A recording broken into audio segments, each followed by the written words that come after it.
If you're on a phone or tablet right now while you're listening to this episode, go to your app store and download the Couch to Active app. It really is the easiest way to listen to the podcast. Well, hey there, friends. It's your Bad Couch Guru, Lynn Limburg. Today is Tuesday, the 9th of June. Raining in Seattle this morning. Where'd our sunshine go? All right, today we're going to talk about how you are unique, and what this has to do with exercise. That's right. You are unique, but. So the next couple of days here, I have two interviews of two really fascinating people from different walks of life, different journeys, different backgrounds. So unique. And they come on and I only gave them about 7 minutes to tell their story of how they found an active lifestyle. And I'm scale agnostic, but these did have significant weight loss in them. But you'll see how the discussions and what worked for them were quite a bit the same, yet very, very unique at the same time. And I want you to listen to these two interviews in the next couple days with a filter about your own life and how this applies to you, and really think about how here's two people with two different solutions or two different journeys, and it's because their lives were unique in the same way that your life is incredibly unique and you have your own unique challenges. I mean, just think of it. Like, we have our physical challenges that are different. We're different ages. We're different genders. We have chronic illnesses. We have different, injuries and illnesses from before. Some of us have, knee replacements, shoulder replacements. Let me think, hip replacements. Yes. Is shoulder replacement a thing? Well, anyhow, so our physical stories are all really different. Think about geography, right? Geography makes a huge difference too in people's attitude towards active lifestyles. California and LA and Florida, where a lot of fitness, rah-rah goes on. It's sunny, it's warm. And they say, get up in the morning and exercise first thing in the morning. Well, 6 months out of the year, first thing in the morning, it's cold, dark, and rainy in Seattle. So that doesn't work. And people say, I just love to go for a nice, easy run. Well, where I live, there really isn't an easy run because there are pretty much no flat roads. It's all uphill or downhill. So it's geography makes a big difference. Finances makes a big difference, and in a lot of different ways. And I know it's not about money, and I try to give everything I can about how you can have an active lifestyle without needing money. Yes, you can, get in perfect, great shape without spending $1-ish, pretty much. I mean, you need tennis shoes, you need clothes to wear, but you know what I mean. But finances can make a difference too. I mean, if you're retired and have a ton of cash on your hands, then you've got time and money.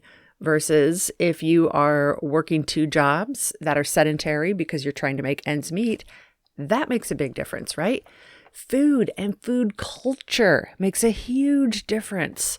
No pun intended. I mean, in Seattle here, most of Seattle has amazing access to this wonderful organic produce that you go to the grocery store and it's beautiful. I've been to a lot of little cities just from my 20 years of consulting at corporations, and been to a lot of little cities that you would call a food desert. And I go into their grocery stores and I think, oh my gosh, yeah, I would never want to eat organic if I lived in this city, because the organic produce section, everything costs twice as much and it just looks gross, like wilted and just ugh. So, and food culture makes a big difference. So many different things. Social. Are you socially around people who are supporting you, or are they naysaying you? Are you in a culture that supports you? Do you have paths and sidewalks and safe places to go or not? Even religion.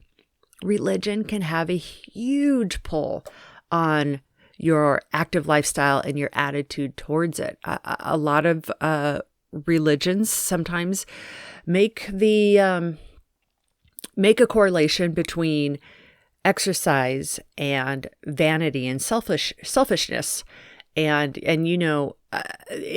it gets complicated, right? I mean, who's to judge whose intentions around a workout or exercise? Yes. So I think, though, we all agree that being healthy is good, regardless of what religion. Having a healthy lifestyle is good, regardless of religion. But a lot of times religions can even sway this. So we have so many things that make us unique, from the physical all the way through to the mental pieces. So because of that, our solution to how to create an active lifestyle is also going to take all of that in account. There is no one-size-fits-all box, and this is why. So think about your own life. Think about what's happening physically, geographically, financially, food culture, social, religiously. What's happening around you that is your unique influences? And remember that your experience is unique, but you're still a human that needs exercise, and it's not negotiable. It's science, right? So think about that for yourself, all the factors for you. And then tomorrow, Wednesday and Thursday, we'll have two different people who will talk about their stories and what influences they had in their life and how they got to where they are. And they're both in really incredible places. I'm excited to introduce them to you. They are Stephanie Luaris and Leah Genders. Time to start thinking about your life, finding a path to live a life you love, and finding a path to exercise that works for you. Alrighty, looking forward to this. See you tomorrow. Bye-bye. If you haven't been to the Couch to Active website yet, you are missing out. Head on over there now, couch2active.com, and learn about how I can help you get that active lifestyle finally going in a way that'll also help you smile. How great is that? couch2active.com.